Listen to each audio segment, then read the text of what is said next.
Good morning. Good morning. Good morning, Vicki. And welcome everyone who's tuning in today. We'll get our program started.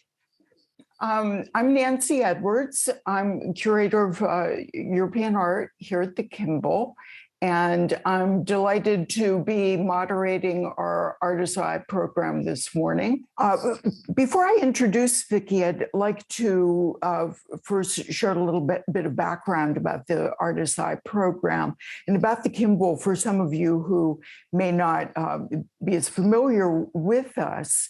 At the Kimbell, we're about to celebrate our 50th anniversary. And the Kimbell collects and exhibits art from around the world, for European art, art of the ancient Americas, African art, Asian art, but not modern contemporary art. Past, say, about 1945. Our neighboring institutions, museums here in Fort Worth, do that. The Modern Museum of Fort Worth, and also the Amon Carter of American Art. So together, this community, we can offer these complementary experiences. But at the Kimbell, we recognize that artists are really the lifeblood of a community. And one way that we could involve local artists, mainly this program, we work with Dallas-Fort Worth artists and Texas artists, is the Artist Eye program that began way back. It's a long-standing program in the mid-1980s. So I've been fortunate with my fellow curators and staff members to work with this program for a very long time. And the idea for the program is that the artists choose Kimbell artworks that resonate with them, that are meaningful in some way in their own practice as an artist. Usually we meet in the galleries, and the artist displays a work of art in the galleries. Because of the pandemic, we're still online. We hope that that will change very soon. We're eager to get back in the galleries and see you all. But the silver lining of doing an online program is that we're able to reach many of you who might not be able to make it to the Kimbell. Anyway, on with the show. It's really my honor to introduce Vicky Meek today. She's a nationally known artist who's a very large and force and active voice in Texas communities. Among her recent honors, she was selected as 2021 Texas Artist of the Year by the Art League of Houston. And she just closed that installation, which was the Journey to Me last week. In conjunction with this honor, the Art League published a beautiful catalog with an introduction by Lauren Cross. And we have some copies at the Kimbell. Hold up one, this beautiful work. So come in and find yours here at the Kimbell. In the interest of time, I'm going to try to limit my introduction so we can hear from Vicki, but she's got quite a long resume. I'll try to hit the highlights. She recently joined Tally Dunn Gallery in Dallas, and so I direct you to Tally Dunn's website and also to Vicki's own website. Vicki was born in Philadelphia, raised there, but she's now a longtime Texan. Her work is in the permanent collection of the African American Museum in Dallas, and the Museum of Fine Arts in Houston, among others. She was awarded 3 Public Arts Commission from the Dallas Area Rapid Transit Art Program and was a coda artist for the largest public art project in Dallas, the Dallas Convention Center Public Art Project. She was selected as one of 10 national artists to celebrate the 10th anniversary of the Nasher Sculpture Center with the commissioning of a site-specific installation, and she'll talk about that today. Her retrospective, Vicky Meek, 3 Decades of Social Commentary, opened at the Houston Museum of African American Culture recently in 2019. And she just had an exhibition at the Nasher, Stony the Road We Trod, that she'll also talk about today. Vicki has been awarded many grants and honors, including National Endowment for the Arts NFRIG grant, Dallas Observer Mastermind Award, Dallas Museum of Art Travel Award, and many more. Vicki wears many hats or has many hands. I don't know how she does it. She's also an independent curator, and she writes cultural criticism for the Dallas Weekly in her blog, Art and Race Notes. And she has over 40 years of experiences in arts administration, working with arts agencies and running a nonprofit visual arts center. She retired after 20 years in 2016 as manager of the South Dallas Cultural Arts Center and of course, in Dallas. She also serves in a lot of leadership positions on various cultural and arts service organizations. So Vicki is now going to talk about the 4 Kimbell artworks that she selected, and we're going to look at them alongside her own work. So Vicki, over to you. Well, thank you very much. First off, I just want to thank you, Nancy, for inviting me to be a part of the Artist's Eye. I think this is a very important program for the community. And I also want to thank all of you who have joined us, because I know you could be doing something else on your Saturday morning. So I wanted to first take a moment to sort of contextualize for you the 4 pieces that I chose, so you would kind of understand why I would select these particular works. All 4 of these works, although from very different cultures, have a connection to the idea of ancestral reverence and to communicating with community about specific kinds of ideas around their community. And my work has, for many years, addressed the notion of there's a way to talk about political content through a kind of spiritual lens. And that spiritual lens is connected to the idea of my ancestors being the foundation for everything that I do. So I've looked at this collection of items, there are 4 of them, and found something in each one of them that I could relate to as far as my own personal aesthetic and development in my aesthetic is concerned. So let's start by looking at this combination here, the Maui piece on the right and my own work on the left. This Maori ancestor figure is one that would normally be used as the sort of topper for a totem for a home. And the idea was that this particular totem would represent the spine of the ancestor of the community, and that they would be honoring whatever the male ancestor was that was deceased. And so all of those patterns on this figure have some meaning to that community. The piece that I'm showing you of mine is a piece that I did in memory of Henrietta Lacks. And for people who are not familiar with her, she's the African-American woman whose DNA was harvested by Johns Hopkins Hospital without her knowledge or her family's knowledge when she died of cancer. And then her DNA has gone on to be like $1 billion enterprise for many different medical research and I guess pharmaceutical production. But her family gained nothing from all of that. And that's because they did not ever give permission for her DNA to be harvested. So I looked at that as a way to sort of embrace this notion of where African Americans fit in the medical history of our world, not just America, but our world.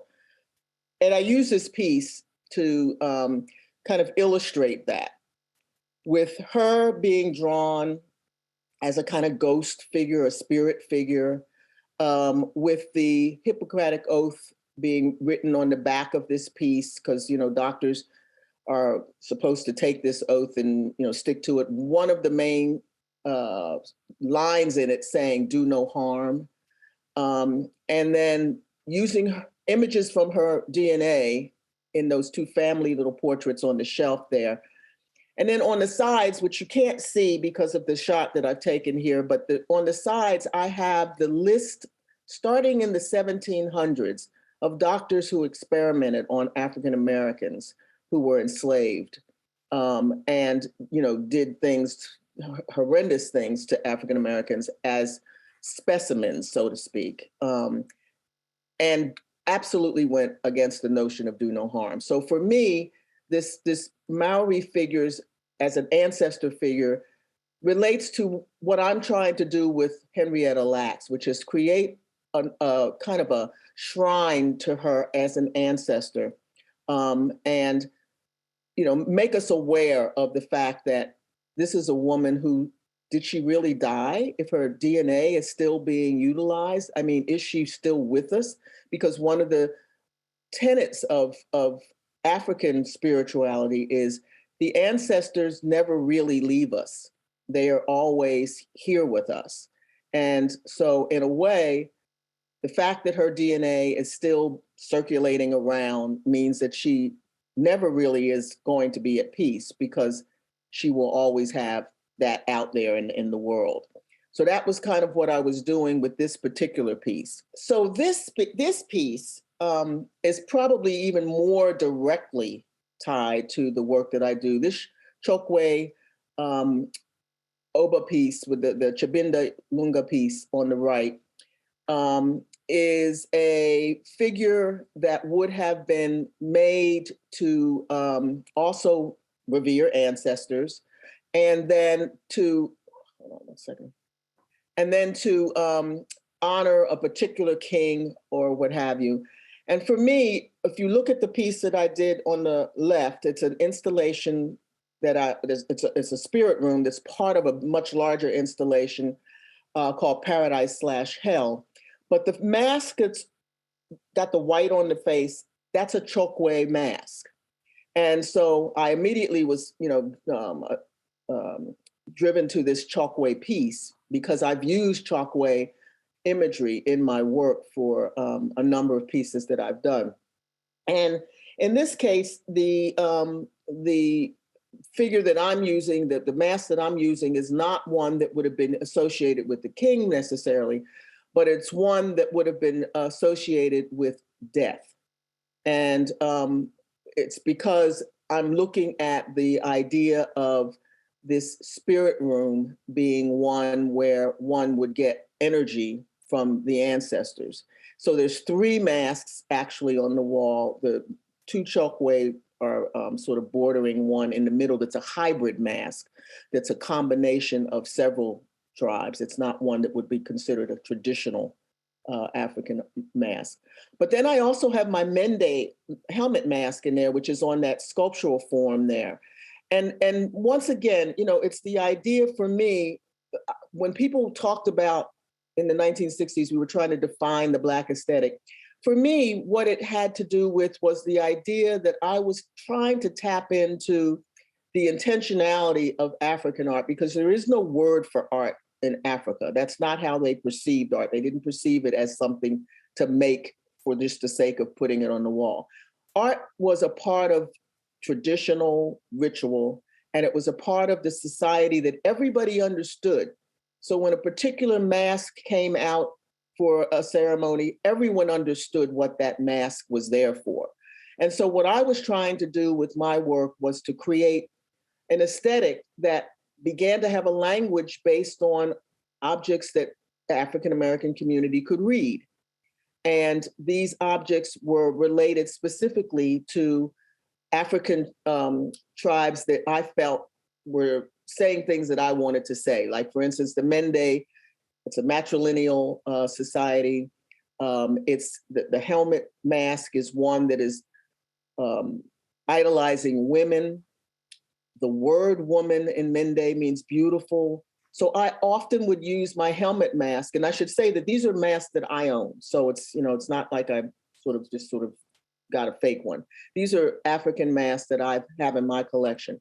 And I use them both in photographing them and in person as I create these sort of sculptural forms, specifically if I'm dealing with things related to womanhood or female power and things of that nature. So that's the connection between what I saw this Chokwe sculptural form and what I created in my installation. You will also notice that the description of the Chokwe form says that it would have been wood, it would have had hair, hide. So that is also related to the way in which I create. I will have a myriad of materials that I will put together for the one object. And it's very much in tune with the way in which many of the African sculptures were made. Now, when we see them in museums, we oftentimes don't see the entirety of the piece because we might see just the wooden form and not all of the accoutrements that went with it. So I'm assuming that's what's happened with this piece on the right because I don't see all those other items on this piece. But that's the idea behind what I'm doing, is that I'm tying that way of creating a form with the traditional way of African art being made. Okay, so now we have my latest installation that Nancy was referring to that just closed at the Art League of Houston, Journey to Me. And I should say that this was a 3-gallery installation. So this is the front gallery, which was my ancestral room. And in this one, I sort of thought this had a lot to do with the Oba figure from Benin, that this idea of revering ancestors because they are the ones who basically protect us directly ties to that Oba figure, because that's what that Oba figure represents. The keeper of the society. He's holding 2 things in his hands that the community would recognize as power elements for their protection of their community. So all of the things that are decorating his garment, the community would understand what all of that is. And in my installation, what I was trying to do was to create a room that brought in the spirits of my ancestors that you can't unfortunately hear. There's always sound associated with my installations. You can't hear the sound on this one, but the sound in this one, the audio in this one was me doing a Yoruba chant that says, essentially, life is a marketplace we visit, the afterworld is home. And then I call out the names of the 26 ancestors going back 4 generations that we know of in my family. So that while you're in the room, I'm calling them into the room with us. And then the tapestry that's on the wall is a photographic image that I've turned into like a spirit photograph there, the negative instead of the positive, of my ancestors with my great-great-grandmother, my great-grandmother, my grandmother, my grandfather, and my parents. And then I've created an altar in front of it, which we'll see details of in subsequent slides. And I then created what I call a family yard. And that's what those roosters are standing in. White roosters are a symbol of the ancestors that I will appear repeatedly in my work, which we'll see as we move on through the slides. And I've used all of the African elements in this particular installation are from Ghana, because my grandmother did a lot of genealogy before she died in 1979, and she was 90, almost 90 when she died. She said that was where we were predominantly from. And then when I did my 23andMe genealogy DNA test, she was right. I mean, the majority of mine showed Ghana being the major African country from which my ancestors would have come, and then Nigeria was second. So I have used both Nigerian and Ghanaian imagery as I create my work. And of course, this piece on the right is Benin, Nigerian, and of course, the Benin culture was ancient and one of the first that we know of that cast in bronze and that created, hundreds of pieces that we now have seen in museums, but we would normally have had these pieces be a part of the Benin community. I think some people who follow what's been happening with sort of the repatriation of artwork in countries where it was stolen, Benin is one of the places where they have lobbied to get back a lot of the artwork that has been kept in collections around the world. So in any event, I resonate totally with this piece as it relates to the way in which I also approach looking at ancestors and their importance in one's life. Now, in my piece here, I also have surrounding that Sankofa bird, but Sankofa being a philosophy of you have to look back in order to know where you're going. I've surrounded it with Adinkra symbols. The Adinkra symbols are also from Ghana. And then the cowrie shells around that base there are also from Ghana. And cowrie shells are a symbol of good luck and good fortune. You will see some of those kinds of cowrie shell designs on the Oba figure as well. And then this figure is a Vishnu figure from India. And you might say, well, what's India got to do with you? And so I would say that once again, it's a figure that is in fact related to the idea of ancestors and protection. The Vishnu figure is a preserver of the community. And this installation that I did at the Nasher was one that was about creating a healing space during a traumatic time. This was done not too long after the George Floyd murder, and we were a country in pain. And when I was asked to do an installation, I thought a lot about what could I do, and I could have done something that was kind of overtly angry and all of the things that bring up the angst around what happened. But then I said to myself, we need a healing space badly. And so I've been doing these spaces for a while. So I should do one that's basically a shrine to Black America. And so that is how the idea came about for Stony the Road We Trod. This is a detail installation, and I think we have some others in subsequent slides. But in this, I have my Mende head with the blue ribbons and the blue netting surrounding it. Blue is a protection color in traditional African art, so you will see blue a lot. You saw it in my journey to me. I painted the whole room blue, and there are other areas in that installation that have blue elements in. But the piece is enshrined in blue. And then I have all these different aspects of the African diaspora on that little altar in front, because the Orisha that I have standing on that little basket form is Oshun from Nigeria, but this particular figure is actually from Brazil, because one of the largest Nigerian populations outside of Africa was settled in, well, they were taken and enslaved in Brazil. So Brazil actually has one of the most pure forms of the religion celebrated through Candomblé as any place in the world, because much of what has happened in Nigeria, of course, is due to colonization. They have embraced Christianity.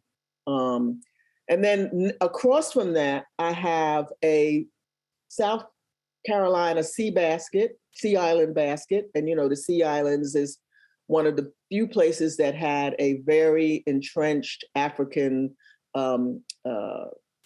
connection because of the Gullah Geechee community there that for many, many decades didn't get infiltrated until really the 20th century.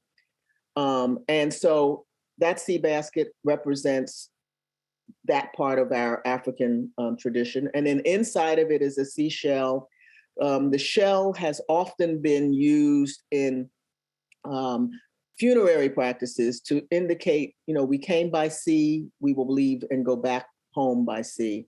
So I use the shell oftentimes in my work when I'm talking about ancestral connections. And then that protection figure inside of it is another Brazilian element. And then, of course, I have my Ghanaian Adinkra symbols around it. So above is a Mende head. Below, we have the rest of the diaspora. And then I've taken the second verse of what is known as the Black National Anthem or the Negro Anthem, which was sung from the early 1900s on. I took that second verse because I felt like that second verse really represented our journey. Stony the road we've trod, bitter the chastening rod, felt in the days when hope unborn had died. And then all around the base is the rest of the verse that talks about the triumph of African Americans despite having all of these various trials and tribulations.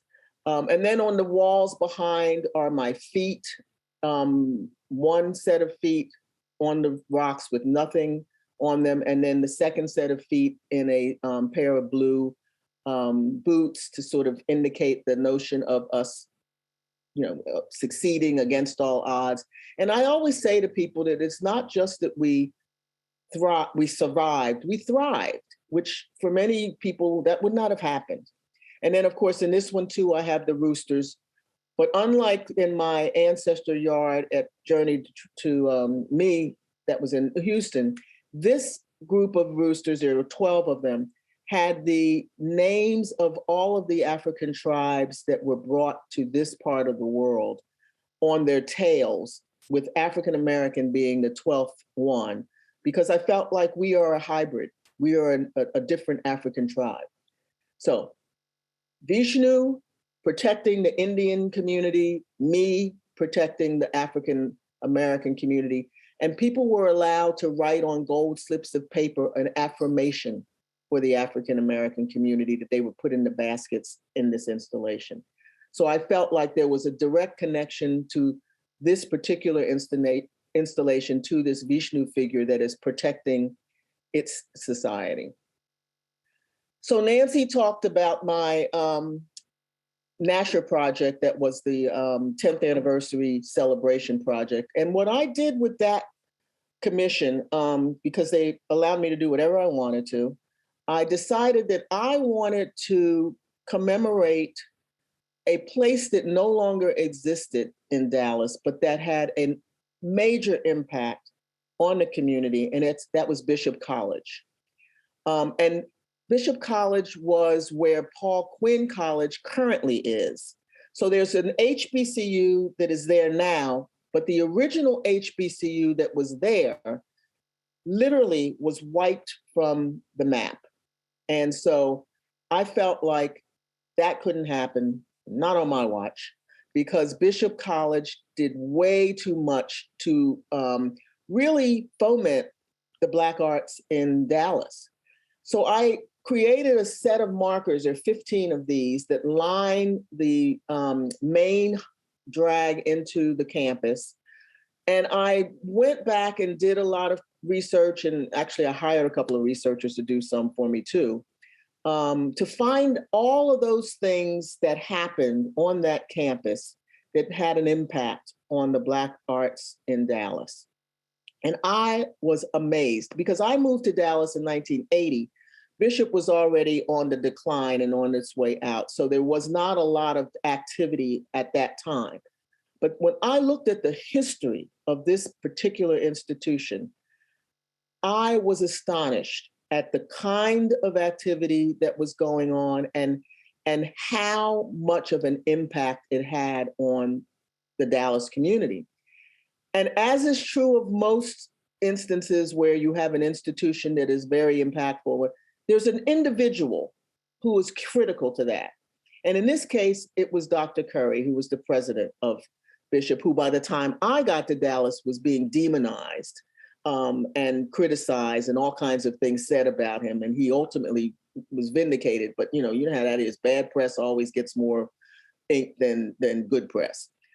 But I decided I would make Dr. Curry the anchor of all of these collages that I was doing about the campus. So in the corner there, just like that Oba figure is the primary element that the community in Benin would look towards, that is who Dr. Curry is, with that rooster on his head, the white rooster on his head, and staring directly out at us with that gaze that says, I know what I'm doing. I know why I did this. That is the kind of homage I wanted to give to Dr. Curry. So he will appear in all of these markers as the anchor for the marker.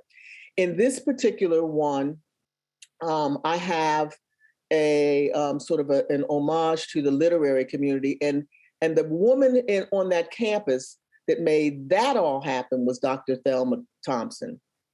And she was, how do I describe her? She was a powerhouse. I mean, she was brilliant. She understood the need to have her students interact with literary elements who were popular at the time. So that's why you see people like Nikki Giovanni, Alice Walker, Alice Haley, who was at that time just writing Roots. So the Roots had not made its appearance yet. He was writing it. And then down below her, those people, you have Ruby Dee and Aussie Davis reciting poetry. So all of these people, I have her all through this piece. So she's in and out with her hands on people's heads. And all of these people would never have come to that campus if Dr. Curry had not had brilliant people like Dr. Thompson running departments and telling them, I want you to bring to this campus the best of the best. And boy, did they do it. The one on the left you'll see is a music-oriented one. All of the arts, Dr. Curry felt as though if you were going to be a well-educated person, you couldn't be that without having all of the arts as a part of your community, as a part of your education. And so he went out and he made sure that he found the people who could do that for his students. So the crying room, which you see me sitting in, that's the magic of online Zooms, is that you can put your own art behind you. This particular installation was a direct comment by me about a period in history that doesn't get talked about much in terms of learning it in school. And that is the Middle Passage. And the Middle Passage was that time period on the ships, and well, really from the beginning of marching to the shores, getting on the ships, and the journey on those ships to the Americas, where millions of Africans died over the 400 some odd plus years of enslavement in our area. And I'm not just talking about American United States slavery. You realize that the slavery took place all over the world that the Europeans were occupying. So this particular installation is part of the permanent collection now with the Museum of Fine Arts, Houston. But it was once again a room that I created with the sound element, which unfortunately you don't get to hear, but it's the same Yoruba chant that I used over in my installation of The Journey to Me, of life is the marketplace you visit, the aftermath is home in Yoruba, but overlaid with the 23rd Psalm. So when you're in that space, you're never quite sure what language you're listening to, but it's a very meditative way that the phrasing, it's my voice, but it's very meditative about the way that voice is heard. So that even though this is a very powerfully sad in one way installation, it's also one that's very calming on another level, because it does allow you to sort of meditate on this whole idea of the ancestors and the strength of the ancestors seeing us through this terrible time. The ideograph that you see in front of you is one that is called Lifting of the Plate, that is a piece that comes out of the Haitian iconography. And it's the idea that one's journey through life doesn't really get complete until they join the ancestors.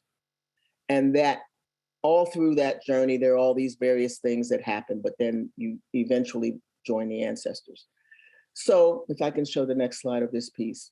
Oh, by the way, the lettering on the wall here that's the Yoruba chant. Aye loya oronie, aye layo oronie. And then I allowed people in this one, because most of my installations are interactive. I allowed people to come in and add an ancestor that they want to acknowledge. So this was interactive in that way. So all those little notes up there are things that people put up to recognize their ancestors who have passed on.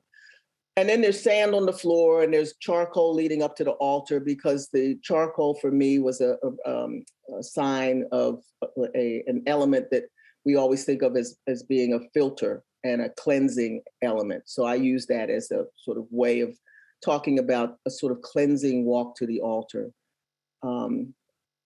as we connect to the ancestors. So, this notion of taking African sculpture and sort of reinterpreting it in a contemporary way is something that I have been doing for a while. And in this particular installation that's called Death of a Culture, I did it. It was done in a bathroom. It was a house gallery, and I chose the bathroom to be the one space that I'd like to put my installation in. And the idea was that I was looking at the way in which we have disconnected from our history, and therefore know very little about what grounds us. And the figure on the floor here is a sort of reimagined contemporary idea for the Nkisi figure. The Nkisi being a Congolese protection sculpture that usually has nails coming out of it. And in my case, I have the nails falling out of it because it is no longer able to protect the community because we've lost our connection to that history. And then I have a Kuba fertility doll being held by that figure because, ultimately that's what we must get back to. We must get back to that idea of our creativity and why that's so important and why we can't abandon it. But that it has to be tied to something other than just, producing art for art's sake. We have to be tying it to something that means something, in my view. And then on the side where the two little girls are, they are picking out of a bathtub full of books and videos and things of that nature that were both African-American history and African-American literature, but then topped with a lot of popular culture. And people were told to take whatever they wanted out of the bathtub.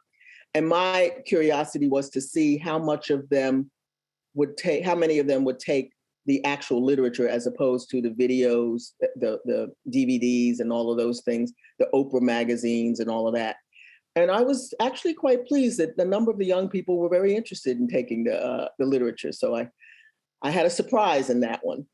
In fact, it was an old white guy that took the Tyler Perry DVDs. So that was a real surprise.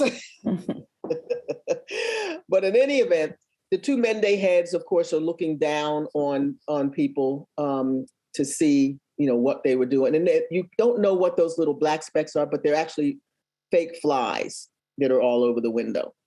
So as I said, I have used the African sculptural form in my work in many ways. In this case, I've used them as models for drawings that I was doing to pay homage to various African freedom fighters.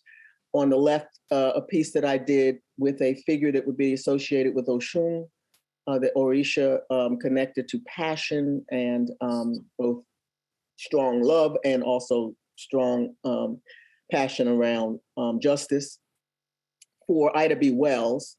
And for those that don't know, Ida B. Wells was a woman who was pretty much the architect of the anti-lynching laws that she tried to get passed by the United States back at the turn of the 20th century, and was the first Black woman to, we know about Rosa Parks, but we don't realize that there were people doing things like trying to gain equal access to transportation and what have you way before that. Ida B. Wells was one such person who was thrown off of the streetcars of Memphis for trying to integrate the front part of the streetcar, and was also really run out of Memphis when she instituted boycotts because of the lynching of several African-American businessmen in that community. And she ended up in Chicago, where she was instrumental in forming women's groups. She was a very ardent suffragette. And she was also one of the founding members of the NAACP one of the few women that was one of the founding members of the NAACP with W.B. Du Bois and several others. So I pay homage to her in many ways. I do many pieces over the course of my career. I've done many pieces paying homage to her. And to the right is a detail of similar kind of piece that I did to Ella Baker. And Ella Baker was a freedom fighter, worked with Dr. King and Reverend Abernathy with SCLC for many years. But like so many women who worked in the civil rights movement, rarely got any of the accolades that she was due, although she wasn't seeking any. She was very much about making sure that the work got done. But she's the one that actually decided when SCLC was, having a falling out with the younger generation, and they broke off and formed SNCC, the Student Nonviolent Coordinating Committee. She's the one that became their mentor and that, helped them shape that organization, understanding what purpose was, what they needed to be focused on, and all of that. And so I am oftentimes doing work that, references Ella Baker, Ida B. Wells, Harriet Tubman. I mean, there's some women that Fannie Lou Hamer, there's some women that I regularly lift up because I feel as though they have been the backbone of the civil rights movement, and you don't hear about them often. This is back to my Sony the Road We Trod. This is just another view of that, so I won't spend a lot of time talking about that, but you can see where the gold pieces of paper that I told people to write affirmations. I ended up getting over 300 and some odd affirmations written during the life of this installation. And I did a little performance work where I read them on Instagram Live, not all of them, but picked out some to read on Valentine's Day, since these were supposed to be love letters basically to Black America. Oh, and let me just make one other comment about, you've seen probably in several installations now that I have I cover the floor with things. In this case, the peat moss I use over and over again because peat moss was once used for medicinal purposes for healing. I use it as a metaphor for a healing space. So you will see peat moss in many of my installations. You saw it in the Spirit Room, you saw it in this one, and you saw it in The Journey to Me. And here are some details. As I said, I would show you later how the altar looked. This one on the left is a detail of the altar, the turtle, the white turtle I'm using as that symbol of continuity, wisdom, because that's how turtles are used as imagery in some traditional African art, and then also in traditional African-American folklore. And then the aloe plants are aloe is a healing plant. So for me, these ancestors are my healing. They're who keep me solid on firm ground. And the title of that tapestry was They Paved the Way. So there are pavers underneath and a gold runner.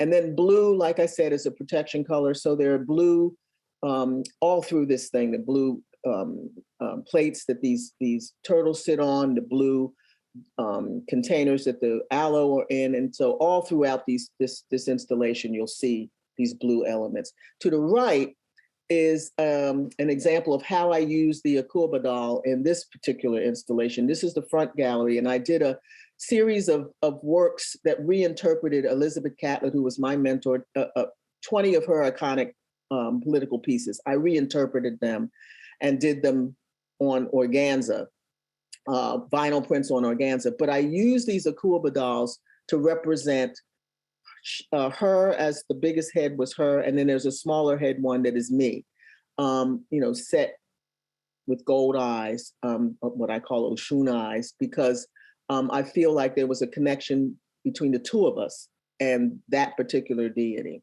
So that's what these pieces show you, how this African art element has continued through my work. And once again, if we talk about Vishnu, Vishnu is a preserver of the community, a protector of the community, a deity that is tied directly to the Indian ancestry. In this particular installation at Project Row Houses, which is in Houston, I was doing a room, a house that was about the idea of faith being a very strong driver for justice.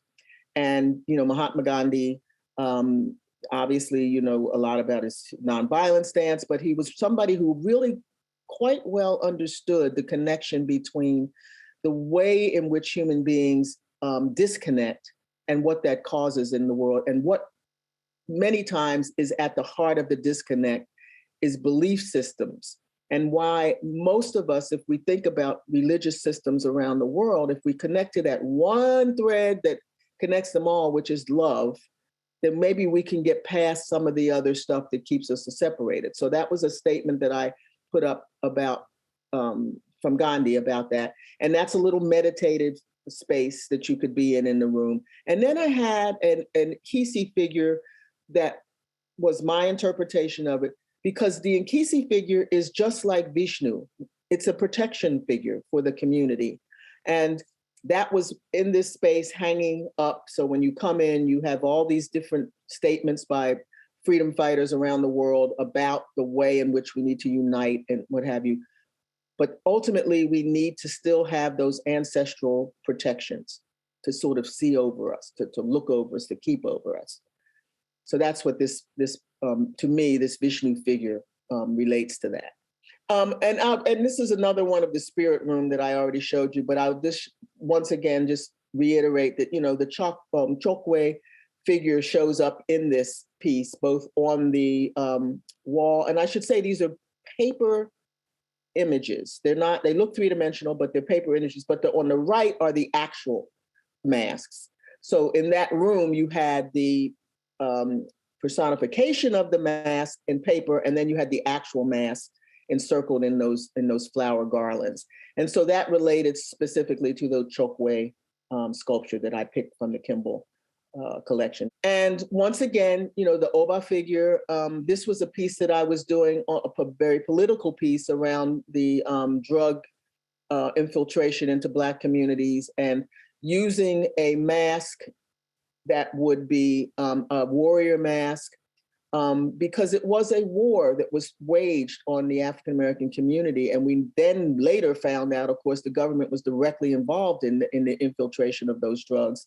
And so in the 80s, I was very much about looking at, all of these elements of how community can self-destruct and who is involved in that self-destruction. So that was the relationship that I felt was directly related to the Oba Benin figure that I chose from the Kimbell collection. So here is my last slide, and I'm hoping we have some time that we can have some Q&A. Sure. So this particular installation, which was so nicely shot by my friend Thelma Thompson, This was my advice, quote, advice, unquote, installation that was looking at the way in which women support each other or don't support each other. Because I asked a group of women, I think I ended up with 64 responses. I asked them to give me an example of some, just to give me an example of some advice that they got from a woman who they knew loved them that was either useful or not useful. And then I wrote those, I had those printed onto the red rice paper, because red and blue are the protection colors in traditional African art, and rolled them up and put them in milk bottles, which were Promise Milk. I don't even know if they still exist, that company, anymore, but I love the fact that the milk bottle was called Promise, because that fits so, they literally, the company literally gave me these bottles when I told them what I was doing. And then the text that you see written around this space, because it's a space built within a space, was the myth of Oshun and how she got her power by outsmarting men, by making them think she was weak so that they let their guard down, and then her army of women went in and destroyed them. What a great story. Anyway, that's what the text is around this piece. And it's all handwritten and arranged in such a way, verse-wise, so that there's a sort of poetic placement of it. But the Vishnu figure for me, once again, relates to this, because it's looking at that idea of protection for the community and preserving the community. So that piece speaks directly to this idea here. The middle piece in the middle of my installation is a water vessel. And that's a libation vessel. So it's that idea of, paying homage once again to the ancestors. And so that's all of my work. And I hope we have some time to have you ask questions. We have at least 6 minutes. Great. And we can go over time. Yeah, I've asked that you ask the questions in the Q&A. It looks like, let me see if I can pull this up, that some of you may have done that in the chat instead. I'm going to stop the sharing that screen and you can see us, and I'll see, let's see, we've got something in the chat. Yeah, we've got some thanks and people hopping on board, and they're happy for that.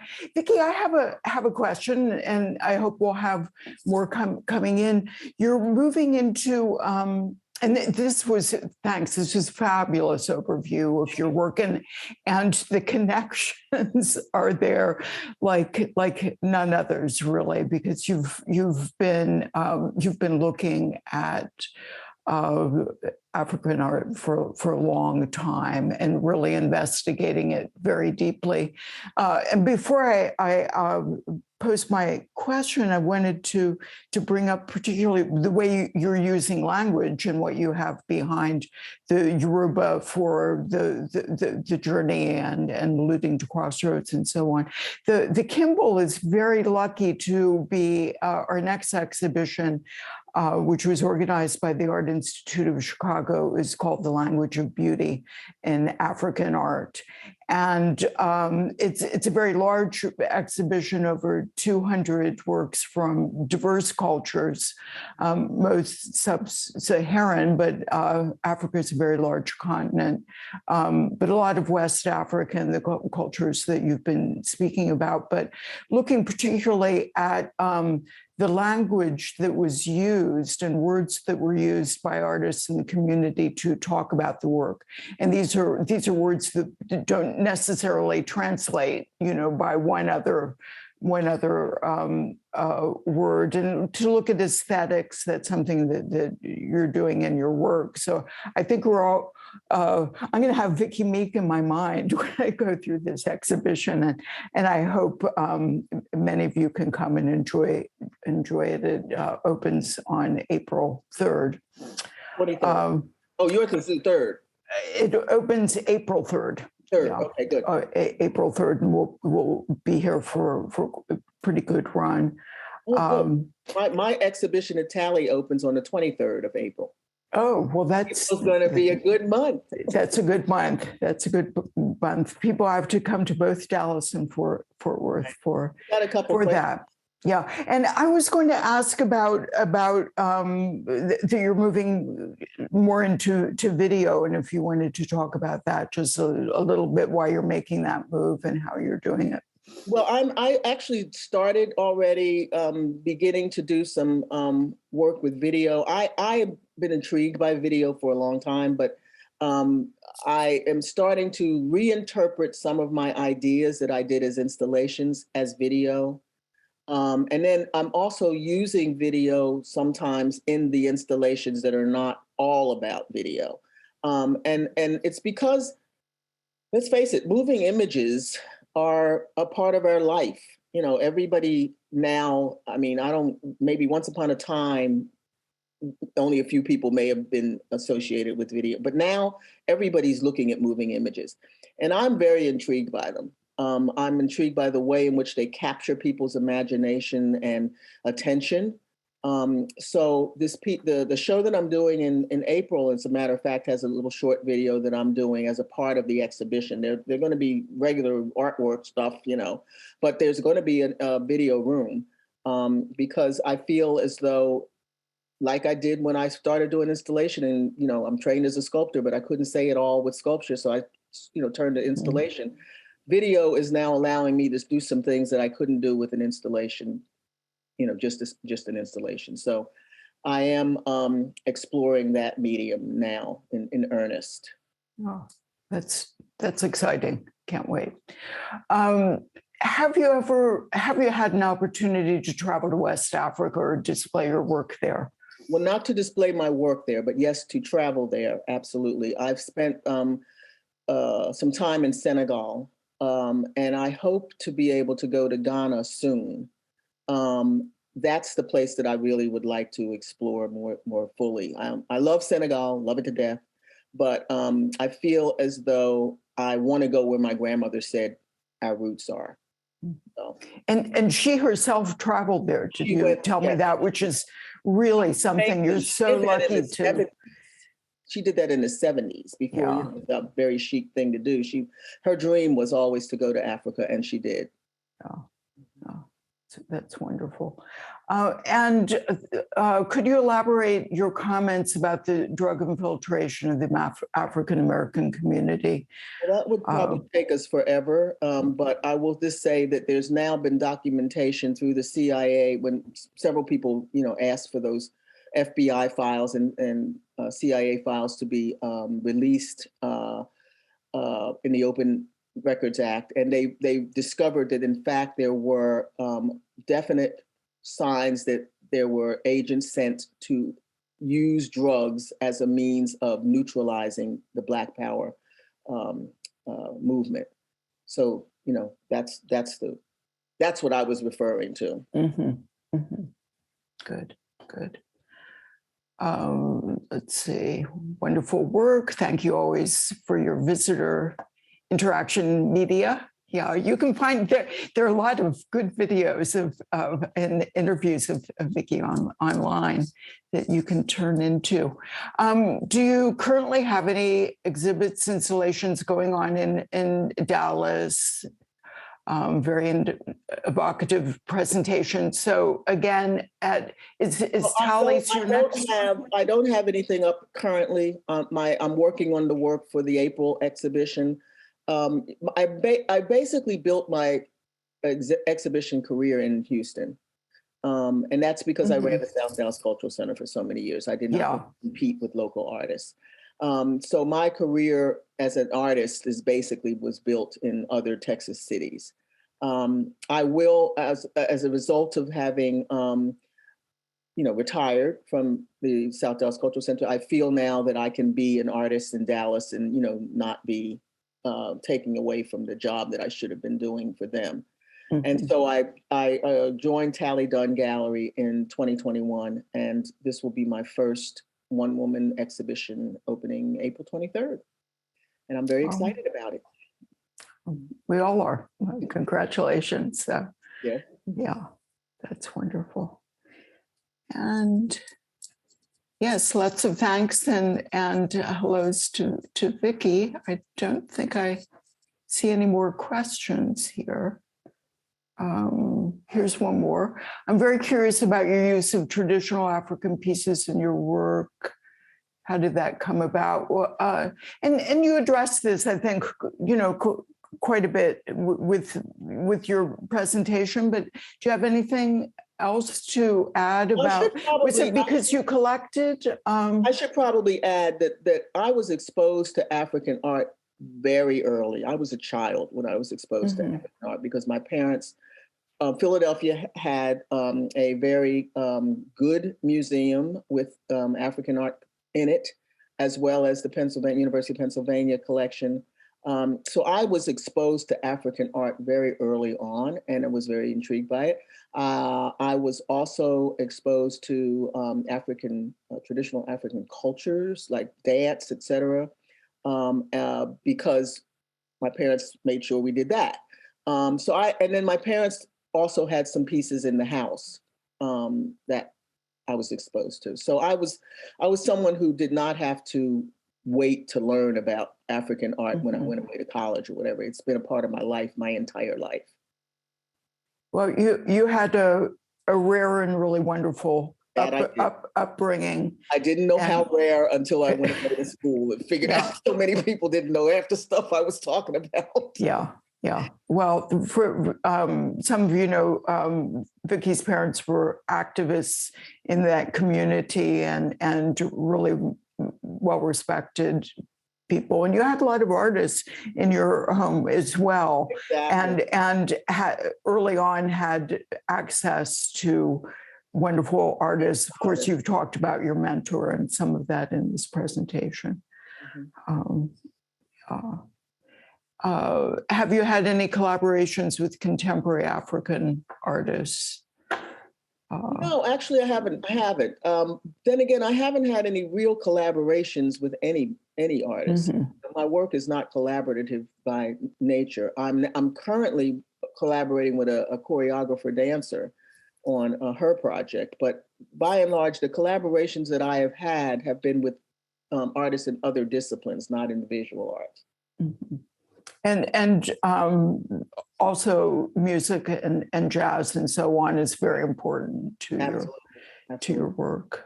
It's almost foundational, I would say, because I tell people that the work that I do is very improvisational in many ways, because as I'm working, things are changing all the time, and it's not done till it's done. And sometimes it's not done until the day before I think it's done.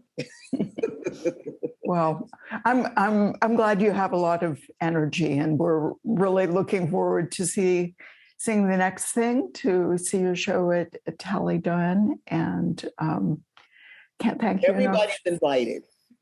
Good. Well, it's been a real pleasure, Vicki, and I told Vicki we'll get her back sometime so that we can be in the galleries next time. I want to come for your African exhibit for sure. Yeah, well, absolutely, and I'd like to look at it through your eyes. So it's a great opportunity for those of us who don't know much, or just really it's a new kind of presentation, I think, for us to really see it through a certain lens. The next Artist Eye program is Terry Thornton, and that's going to be April 9th. I love Terry. So yeah, Terry's wonderful. So we love our artists. We love our Artist Eye program.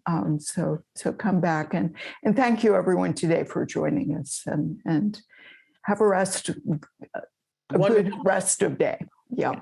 Okay. Bye now.